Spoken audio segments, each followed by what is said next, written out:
चलिए दोस्तों बात करते हैं। न्यू सेशन हो चुका है स्टार्ट 2021 से 2022 का। ये वाला जो सेशन है धमाकेदार तरीके से प्रिपरेशन करने वाले हैं। इससे पहले जब भी हमें कहीं जाना होता है तो रास्ता पता होना चाहिए, तो एग्जामिनेशन देना है तो सिलेबस पता होना चाहिए। इस सिलेबस में क्या क्या पढ़ना है आपको, बहुत कुछ नहीं पढ़ना, जितना पढ़ना है इसी में आपको 95% से प्लस आएंगे, इतनी गारंटी मैं दे रहा हूँ। बस जो आज की इस वीडियो में बताने वाला हूँ प्लीज़ इसको फॉलो करना। क्लास 11th और क्लास 12th के स्टूडेंट्स के लिए आज की ये वीडियो है जो सीबीएसई बोर्ड्स के स्टूडेंट है। चलिए सबसे पहले दोस्त जो ये मैं आपका पोर्टल दिखा रहा हूँ ये सीबीएसई का है, लिंक नीचे डिस्क्रिप्शन में, आप यहाँ पे भी लिंक डायरेक्ट क्लिक करके यहाँ पे आ सकता हूँ।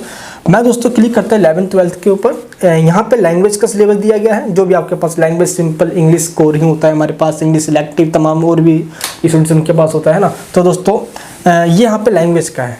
मेन हम देखते हैं एकेडमिक इलेक्टिव्स का। अब जो आपके पास सब्जेक्ट्स हैं, अगर आप आर्ट्स के तो ह्यूमैनिटीज़ के सब्जेक्ट्स भी हैं, कॉमर्स के एंड साइंस के सभी सब्जेक्ट्स के यहाँ पे आप सभी के जो सिलेबस है वो अवेलेबल है। मैं जो पढ़ाता हूँ, मैं जितने भी आर्ट्स के स्टूडेंट हैं मैं उन सबको पढ़ाऊँगा। पॉलिटिकल हो गया, हिस्ट्री हो गया, सोशोलॉजी हो गया, इकोनॉमिक्स हो गया, जियोग्राफी हो गया, ये सब सब्जेक्ट्स मैं पढ़ाने वाला हूँ इस चैनल पे। इंग्लिश, हिंदी, टोटल सब्जेक्ट्स, ठीक है, होम साइंस तक भी क्लियर करूँगा मैं यहाँ पे।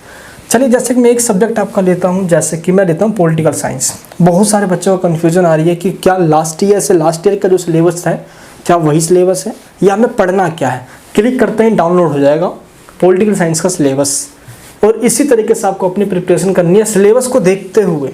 विदाउट एनी सिलेबस आप स्टडी करना स्टार्ट मत करना, पहले सिलेबस को समझना, क्योंकि पूरा जो एग्ज़ाम है वो सिलेबस में ही से ही आता है। और मैं आपको आज बताऊँगा एग्ज़ाम से पहले अगर आपने वो चीज़ पढ़ ली तो एग्ज़ाम में 95% कहीं पे भी नहीं गए, और 12th के अंदर 95% लाना हलवा हो चुका है आज। प्लीज़ ये जो टिप्स बताने वाला हूँ इस वीडियो को अंत तक देखना, एंड तक देखना इस वीडियो को। यहाँ पे दोस्त ये सिलेबस है, जैसे कि पॉलिटिकल साइंस का अगर मैं आपको बताऊँ तो हमारी क्लास 11th के जो स्टूडेंट है उनका ये है Indian constitution at work, constitution वाला जो आपका ये जो पूरा बुक है, फर्स्ट चैप्टर कॉन्स्टिट्यूशन है ना। एंड यहाँ पे आपको ये टॉपिक लिखा मिल जाएगा। अभी जो क्लास 12th के जो स्टूडेंट है प्लीज़ वेट करें, अभी 12th वाले बताऊंगा, पहले एक बार 11th को मैं ब्रीफ में समझा देता हूँ। ये देखिए कॉन्स्टिट्यूशन वाला जो आपका चैप्टर है, यहाँ पे जो आपको टॉपिक दिए गए हैं यही टॉपिक आपको कवर करना होता है, यानी कि the philosophy and making of the constitution.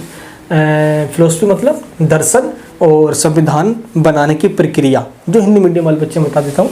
Fundamental rights and duties, it means मौलिक अधिकार और कर्तव्य, and directive principle of state policy और कॉन्स्टिट्यूशनल अमेंडमेंट, यानी कि संविधान में जो संशोधन हुआ है। ये सारी चीज़ आपको, ये क्या है पता है ना आप सभी को, directive principle of state policy, राज्य के नीति निर्देशक सिद्धांत। इन सभी टॉपिक्स को आपको फर्स्ट चैप्टर में पढ़ना है। सेकंड चैप्टर आता है इलेक्शन एंड रिप्रेजेंटेशन का, जिसके अंदर आपको इलेक्शन एंड डेमोक्रेसी ये देखना है, इलेक्शन सिस्टम इन इंडिया और इलेक्टोरल रिफॉर्म देखना है। इन सभी टॉपिक्स पे मैंने वीडियोस बना चुका हूँ, इन सभी टॉपिक्स में वीडियो बना चुका हूँ पहले ही। अगर आपने नहीं देखा, चैनल पे नए हो, सीबीएसई बोर्ड के अंदर हो, तो मैंने एक प्लेलिस्ट दिया है पॉलिटी नाम से, डिस्क्रिप्शन बॉक्स में लिखा होगा पॉलिटी, ठीक है, या जो उसमें सिंपल लिख दूंगा यहाँ पे क्लास 11th पॉलिटिकल साइंस। आप उस पर क्लिक करके इन सभी टॉपिक्स को देख सकते हो, या सिंपल इसको हम पॉलिटी कहते हैं, इंडियन पॉलिटी का पार्ट होता है ये, ठीक है। तो टोटल दोस्त आपके फर्स्ट बुक के अंदर 7 चैप्टर्स हैं, एंड जो आपका नेक्स्ट बुक है यानी कि जो पार्ट 2 या पार्ट बी कह लो पॉलिटिकल थ्योरी, इसमें दोस्त आपका जो फर्स्ट चैप्टर का वो होगा पॉलिटिकल थ्योरी एंड इंट्रोडक्शन। इसके भी वीडियोस में बना चुका हूँ। पॉलिटिकल साइंस ऑलमोस्ट पूरी बुक खत्म करवा दी है मैंने, ठीक है। तो ये सिलेबस आप सभी का है।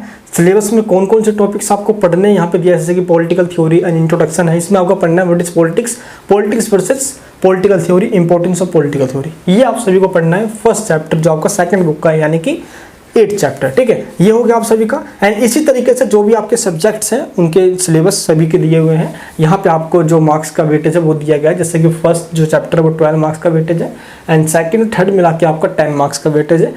आपको ऐसे पढ़ना दोस्त सारा ही है यहाँ पे, आप बट सब बता दिया गया है, ठीक है। चलिए तो 11th क्लास का ही हमारा हो गया, एंड मार्क्स वेटेज सबको देख लिया हमने। चलिए एंड यहाँ पे प्रोजेक्ट वर्क है जो कि 20 मार्क्स का वेटेज रखता है। प्रोजेक्ट वर्क असाइनमेंट के रूप में, यानी कि जो प्रोजेक्ट होता है वो टीचर्स आपको खुद प्रोवाइड करेंगे, तो वो वहीं पे आ जाता है।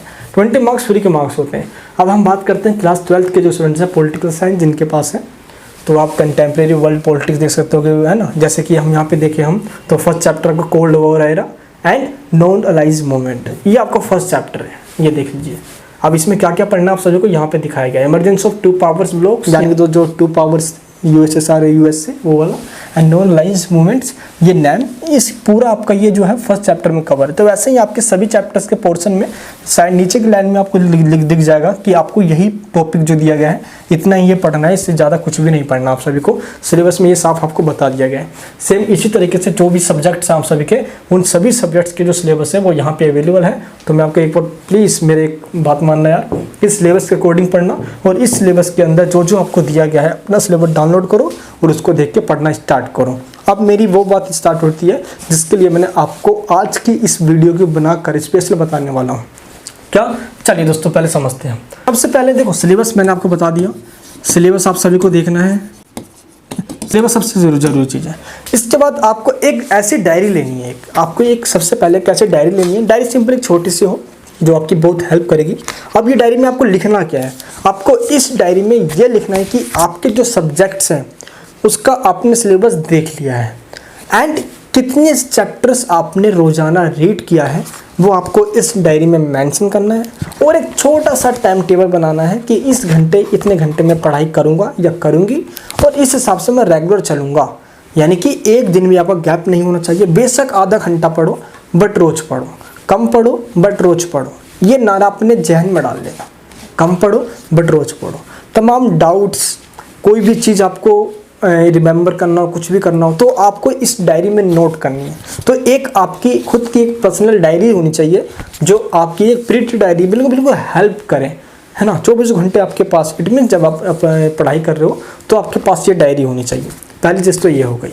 एंड दूसरी बात है कि आप कुछ एक ऐसे नोटबुक टाइप में लेना, जब आपको मान लो कि पॉलिटिकल साइंस या हिस्ट्री या जियोग्राफी या इकोनॉमिक्स या देख सकते हो जो कोई भी सब्जेक्ट आप पढ़ रहे हो, किसी भी स्ट्रीम के अंदर हो, क्लास 11 के 12th के अंदर, तो आप जिस चीज़ को पढ़ रहे हो तो हमेशा आपको पता होना चाहिए कि एक बार पढ़ने के बाद कम से कम आप सभी को वो टॉपिक जो है वो 5% ही समझ में आता है। जब हम किसी भी टॉपिक को इस तरीके से एक बार ही पढ़ते हैं पहले तो, है ना, बहुत कम ऐसा चांस होता है कि एक ही बार में सब कुछ समझ में आ जाए, ऐसा तो होता नहीं है। 5% समझ आएगा। जब आप दूसरी बार पढ़ोगे तो 98% समझ में आएगा। साइंस का लॉजिक है, ये सब बता रहा हूँ, ध्यान रखना। और जब आप 2 बार आपने पढ़ लिया तो अब तीसरे बार में आप सभी को एक नोट्स बनाना है उसी सब्जेक्ट पे, यानी कि उसी चैप्टर पे जिस चैप्टर को आपने रीड किया है, और उसको आपको अपने कॉपी में नोट डाउन करना है। जैसा जैसा बता रहा हूँ सिर्फ वैसा करना। 95% प्लस आपकी नहीं आई तो मेरा नाम मनीष वर्मा नहीं होगा, मैं सच बता रहा हूँ, ठीक है प्लीज़। तो फर्स्ट ट्रिक हमारा ये हो गया, ख़त्म हो गया। एंड अब आपके पास जो बुक है इस समय वो आप सभी के पास सोर्स जो है वो NCERT की बुक है। NCERT की बुक्स लेना है आपको विदाउट सोल्यूशन वाली, जिसमें सोल्यूशन ना हो, ठीक है। सोल्यूशन वाली पतली से होती है, मज़ा नहीं आता उसके अंदर। विदाउट सोल्यूशन वाली में थोड़ा सा मज़ा भी आता है, जिसके पास सोल्यूशन वाली भी है कोई बात नहीं, चल जाएगा, लेकिन ये ध्यान रखना है। चलिए, अब आपके पास NCERT बुक है तो सबसे पहले आपको NCERT बुक ही पढ़ना है। एंड उन बच्चों को मैं सजेशन दूंगा जो बच्चे चाहते हैं कि NCERT के साथ मैंने जब पढ़ लिया है तो आगे आपको बहुत कम आने वाली NCERT पता होना चाहिए। लेकिन अगर आप सभी को 95% से प्लस मार्क्स लाने हैं तो मार्केट के अंदर एक एग्ज़ाम आइडिया आता है। क्या आता है? एग्ज़ाम आइडिया आता है। ये एग्ज़ाम आइडिया आपको अपने पास रखना है और ये एग्ज़ाम आइडिया दोस्तों आपके एग्ज़ाम में पूरी हेल्प करेगा। मैं आपको दिखा देता हूँ दोस्त, मेरे पास पूरे सभी सब्जेक्ट के मेरे पास एग्ज़ाम आइडियाज़ हैं। ये इसी में से, इसमें क्या होता है एग्ज़ाम आइडिया में, इसमें क्वेश्चंस और आंसर्स लिखे होते हैं। ये क्वेश्चंस आंसर लास्ट ईयर के क्वेश्चन पेपर का सॉल्यूशन होता है, जो भी लास्ट ईयर क्वेश्चन पेपर आया हुआ है उसका सॉल्यूशन होता है। प्लस इसके अंदर और भी एक्स्ट्रा क्वेश्चन होते हैं जो इंपॉर्टेंट क्वेश्चन होते हैं चैप्टर्स के, और मोस्टली क्वेश्चन इसी में से रिपीट होते हैं। जब मैं 12th क्लास में था तो दोस्त बहुत सारे क्वेश्चन रिपीट हुए थे और मेरे भी 95% लाइन में एग्ज़ाम आइडिया ने बहुत हेल्प करी थी, ठीक है। तो ये चीज़ आपको ध्यान रखना है, क्योंकि दोस्त जब मैं क्लास 12th में था, देखो भाई मेरी इमेज देखो, तो वैसे ट्रॉफी लेकर फिर खड़ा होने में मज़ा आ जाएगा, ठीक है। फ्रेंड्स से मतलब भाई अभी मनीष वर्मा आ चुका है, CBSE वाले बच्चों के लिए धमाकेदार एंट्री करने वाला हूँ मैं। इस साल धमाकेदार होगी एंट्री। क्यों? इससे पहले दोस्त जो ओपन के स्टूडेंट्स से क्लास 12th के 10th के मैं उनको पढ़ाया करता हूँ, एंड जो ग्रेजुएशन के स्टूडेंट्स हैं मैं उनको पढ़ाता हूँ, तो उनको गाइडिंग करने वाला नहीं, इसलिए पढ़ाता हूँ मैं। एंड अब मुझे लगता है कि ऑनलाइन स्टडी हो रही है, अब CBSE वाले बच्चों के साथ भी वही दिक्कत आ रही है, तो मैंने सोचा चलो अब CBSE के स्टूडेंट्स को भी पढ़ाते हैं। अगर आपका सपोर्ट रहा, साथ रहा, अगर आपने चैनल को सब्सक्राइब किया, अपने दोस्तों के पास शेयर भी किया, तो मैं आपके लिए बहुत बहुत अच्छे वीडियोज़ ला कर दूंगा।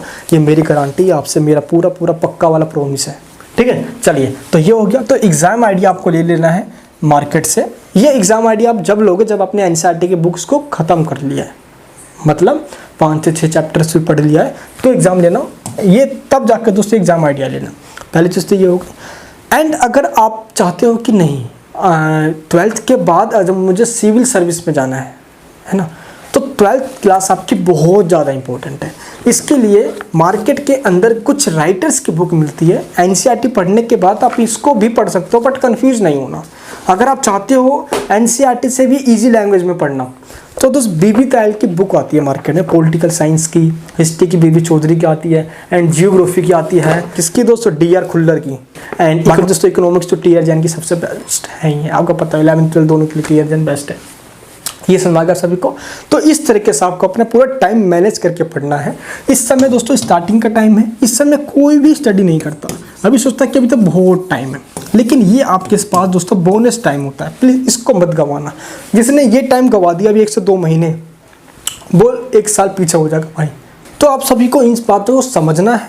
जैसे जैसे मैंने आपको बताया कि टाइम मैनेज करके पढ़ना है, 2-3 दिन अभी आपके अंदर जोश होगा, फिर ढीले पड़ जाओगे, प्लीज़ ऐसा होने मत देना, ठीक है। एंड इस चैनल के ऊपर दोस्तों आप सभी को आपसे वीडियोस मिलने वाली है।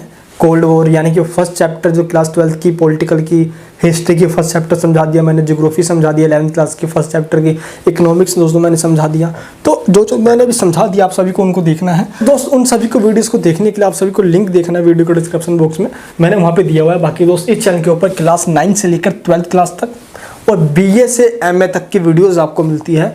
अब आपको कहीं पे भी नहीं भटकना, बिल्कुल अच्छे से क्लास 10 से, अगर दोस्तों आप 9 से लेकर 12th में हो तो आपको वीडियोस देखना ही देखना है।